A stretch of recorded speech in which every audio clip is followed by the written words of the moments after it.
और ध्यान से सुने जो हम कहने जा रहे हैं बात।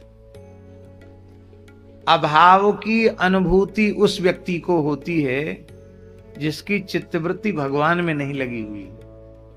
भगवान में जिसकी चित्तवृत्ति नहीं लगी हुई है उसको संसार की सारी वस्तुएं मिल जाएं तो भी उसके अभाव की निवृत्ति तो नहीं होगी, क्योंकि प्रकृति अभाव रूप है और परमात्मा भाव रूप है। इसलिए भाव रूप परमात्मा में जिसके अंतःकरण की स्थिति हो जाएगी उसके समस्त अभावों की निवृत्ति सदा सर्वदा के लिए हो जाएगी। तो आत्माराम, आप्त काम, पूर्ण काम, परम निष्काम हो जाएगा। आपने कहीं सुना हनुमान वंश? भाई सच्ची सच्ची बात बताओ। सूर्य वंश, चंद्र वंश, विप्र वंश, ये तो सब आपने सुने होंगे। हनुमान वंश सुना आपने कभी कहीं? नहीं सुना। फिर आज से लगभग 350 वर्ष से भी पहले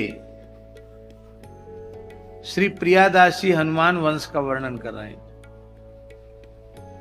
तो इतने पुराने में 350 से 400 साल पहले की बात वो लिख रहे हैं, तो अप्रामाणिक तो नहीं होगा। इसका आशय है महाराष्ट्र के एक अत्यंत पवित्र ब्राह्मण, ऋग्वेदी ब्राह्मण, वे भगवान के अनन्य भक्त थे, श्री हनुमान जी के परम उपासक थे, सर्वशास्त्र निष्णात थे, अत्यंत सदाचारी थे। पर कोई दुर्योग ऐसा था कि उनके कोई संतति नहीं हुई, संतान नहीं है, इसका कष्ट भी उन ब्राह्मण देवता के मन में नहीं था। आपके मन में कोई इसकी वेदना नहीं थी कि हमारे कोई संतान नहीं है तो नहीं है। और ठाकुर जी की लीला, पंडित जी तो वृद्ध है रे, एक दिना सवेरे सवेरे स्नान ध्यान करके अपनो आन्निक कृत्य करके हनुमान जी के मंदिर में सेवा के लिए जाए रहे। तब तक काऊ महिला ने पंडित जी को देख लियो। भोर की बेला, ब्रह्म वेला। अरे राम राम राम राम, आज ब्रह्म वेला में निपूते को मोहड़ो देखनो पड़ो, पुत्रहीन को मुख देखनो पड़ो, पतो नहीं आज को दिन कैसो जाएगा। कभी कभी कोई बात लग जाती है। तो उन पंडित जी को बात लग गई कि हम इतने बुरे है गए पुत्र न होने के कारण कि हमारा मुंह देख करके लोग अशुभ मानते हैं, असगुन मानते हैं। बड़े दुखी हो गए। हनुमान जी की सेवा में पहुंचे तो हनुमान जी से उनका साक्षात्कार था। हनुमान जी ने कहा, पंडित जी आप सदा प्रसन्न रहते थे, आत्म संतुष्ट रहते थे, आज आप दुखी क्यों हैं? तो सारी बात पंडित जी ने बता दी। तब हनुमान जी ने कहा कि तुम्हारे प्रारब्ध में तो पुत्र का योग नहीं है, लेकिन तुम मेरे अनन्य निष्काम सेवक हो, मैं तुम्हें पुत्रवान होने का वर देता हूं। मेरी कृपा से तुम्हारे पुत्र होगा और तुम्हारे वंश में आगे चलकर एक महान भक्त उत्पन्न होगा। ये आशीर्वाद श्री हनुमान जी ने उन ब्राह्मण देवता को दिया। तो हनुमान जी की कृपा से उस ब्राह्मण का वंश चला, इसलिए उस वंश को हनुमान वंश कहने लगे। हनुमान जी, अरे भैया बुढ़ापे में लाला भयो, कैसे भयो? बोले हनुमान जी की, ये तो हनुमान जी की दया से वंश चलो। तो हनुमान जी की कृपा से, हनुमान जी के आशीर्वाद से वंश चलने के कारण उसको हनुमान वंश कहा जाने लगा। और उसी वंश में श्री नाभाजी प्रकट हुए। जब इनका जन्म हुआ उस समय घोर अकाल था। जब ये मात्र 5 वर्ष के थे उस समय इनके यहां घोर अकाल पड़ा। भीषण अकाल के कारण पशु पक्षी भी प्राण त्यागने लगे, देश वीरान होने लग गया।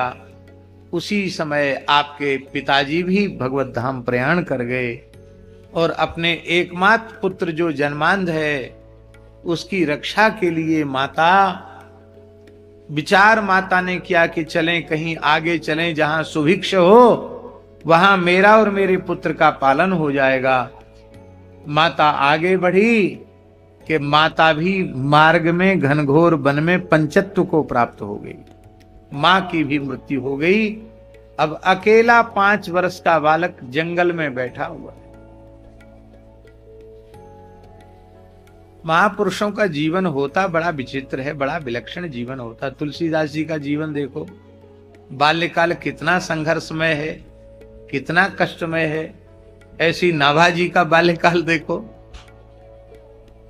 पिताजी का सुख, पिताजी चले गए, छोड़ के अकाल आंच माता बन छोड़ गई। वन छोड़ गई का यह अर्थ करना ठीक नहीं कि वो वन में छोड़ के चली गई। भला अपनी मां अपने एकमात्र पुत्र को जिसके पालन के लिए वो अन्यत्र कहीं जाना चाहती, वो छोड़ के जंगल में कैसे जा सकती है? वन छोड़ गई, कहां गई? भगवान के पास चली गई, उसकी भी मृत्यु हो गई। उस समय की बात है आचार्य जी, हरिद्वार का कुंभ था और उस कुंभ में भारतवर्ष के सभी साधु संत स्नान करके पुण्य लाभ करके अपने अपने मठों की ओर जा रहे थे।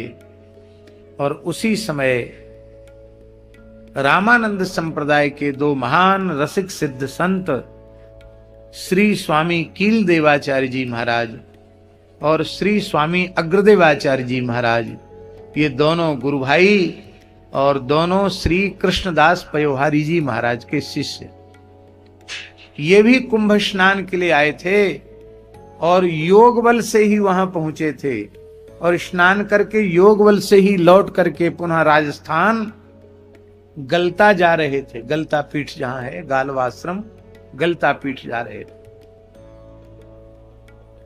तो इन दोनों महापुरुषों ने मार्ग में एक बालक को देखा तो करुणा उत्पन्न हुई और वे जो आकाश गमन कर रहे थे दोनों सिद्ध, वे नीचे उतरे और उन्होंने बालक से पूछा कि बालक,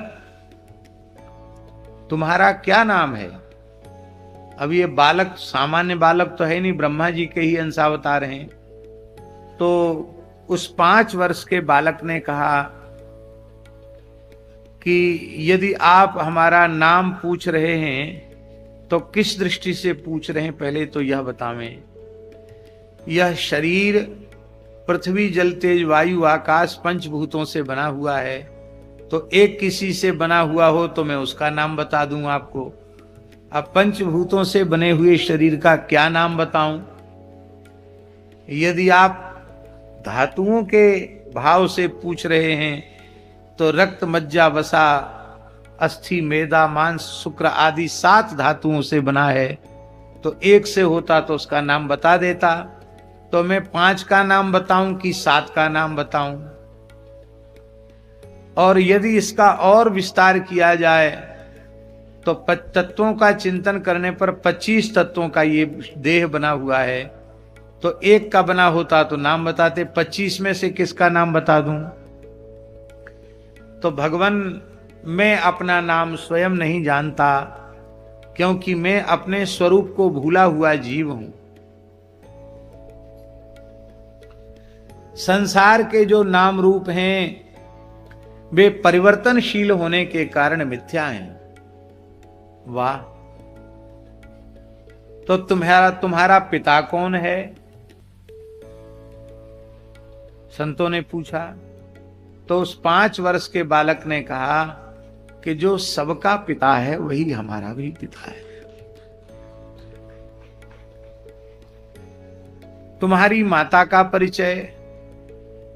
बोले जो सबकी माता है, सबका पालन पोषण करता है परमात्मा, वही हमारी माता है। तो तुम्हारा भरण पोषण कौन करता है? तो बालक ने फिर कहा कि जिसने गर्भ में भरण पोषण किया सरक्षिता रक्षति यो ही गर्भे, है स एव रक्षिता यो ही गर्भे रक्षति। जिसने गर्भ में रक्षा की है वही गर्भ के बाहर भी रक्षा करेगा। सारे विश्व के भरण पोषण का ठेका जिसके हाथ में है वही भरण पोषण करेगा। समझ गए? ये सर्वथा असामान्य बालक है। अपनी दिव्य दृष्टि से देखा, अरे ये तो ब्रह्मा जी ही बालक के रूप में,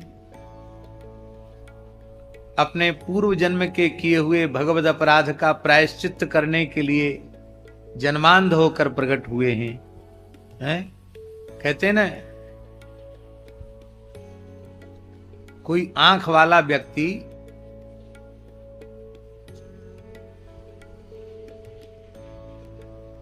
ऐसा कुछ कर दे, किसी ग्रंथ को लांघ जाए, किसी कलश को लांघ जाए, तुलसी को लांघ जाए, बिल्व पत्र को लांघ जाए, तो आचार्य डांट कर कहते, अंधे हो क्या? वो अंधा तो नहीं है। आंख वाले को अंधा क्यों कहा गया? भाई आंख होती इसलिए है कि दृष्टि पूतम न्यसेत पादम, दृष्टि से पहले भूमि को देख लो तब पैर रखो। तो तुम आंख वाले होकर कुछ भी लांघे चले जा रहे हो, किसी पर भी पैर रख के चले जा रहे हो, तो उसको कहा जाता क्या तुम अंधे हो? तो तेने ब्रह्म हृदय आदि कवये मुह्यन्त यत् सूरयः, जिनको मैंने हृदय के संकल्प से वेद ज्ञान प्रदान किया, वो वेद ज्ञान संपन्न ब्रह्मा जी सामान्य अज्ञानियों की तरह अंधे की तरह लीला कर रहे हैं। नेत्रवान माने ज्ञानवान और नेत्रहीन माने ज्ञानहीन, इसलिए नेत्रहीन होकर के प्रकट हुए। कमंडल उसे हाथ में जल लिया, गंगा जल तो था ही उनके कमंडल में, हरिद्वार कुंभ स्नान करके आ रहे थे, गंगा जल लिया और श्री राम तारक षडक्षर मंत्र आज का मन ही मन उच्चारण करके जैसे ही नेत्रों पर सिंचन किया कि खुले चख, चख माने चक्षु, चक्षु खुल गए, बड़े बड़े कमल के समान सुंदर विशाल नेत्र प्रकट हुए। भैया दृष्टि देने का काम संतों का ही, गुरुदेव का ही है। अज्ञानांधस्य लोकस्य ज्ञानांजन शलाकया चक्षुरुन्मीलितं येन तस्मै श्री गुरवे नमः। आज नेत्र खुल गए, और जब नेत्र खुल गए नाभाजी के, तो उन्होंने संतों के चरणों में साष्टांग प्रणाम किया, कृपा पूर्वक अपने साथ ले लिया उस बालक को और गलता में ला करके बालक का विधिवत उपनयन संस्कार किया। कुछ काल अपने निकट रख करके फिर संस्कारवान बालक को विधिवत चतुर्थ आश्रम की दीक्षा प्रदान कर दी और उस बालक का नाम नारायण दास रखा। नाभाजी की जयंती पंजाब में तो पता नहीं कब होती है, हमें पता नहीं, लेकिन संतों में नाभाजी की जयंती बसंत पंचमी की होती है। वसंत पंचमी को उनका यज्ञोपवीत हुआ और बसंत पंचमी को ही उनकी मंत्र दीक्षा हुई। तो वो जन्म तो पता नहीं, 5 वर्ष के थे, पिताजी पहले पधार गए, माता भी अकाल में पधार गई, अनाथ बालक के रूप में मिले हैं। तो मूल उनके शरीर के जन्म की तिथि तो किसी को पता नहीं, किंतु जिस दिन दीक्षा ग्रहण होती है, सन्यास की दीक्षा, उस दिन भी जयंती मानी जाती है। इसलिए संतों की दीक्षा दिवस को भी, चतुर्थाश्रम की दीक्षा दिवस को भी उनकी जयंती के रूप में मनाया जाता है। इसलिए नाभाजी की जयंती बसंत पंचमी को मानी जाती है।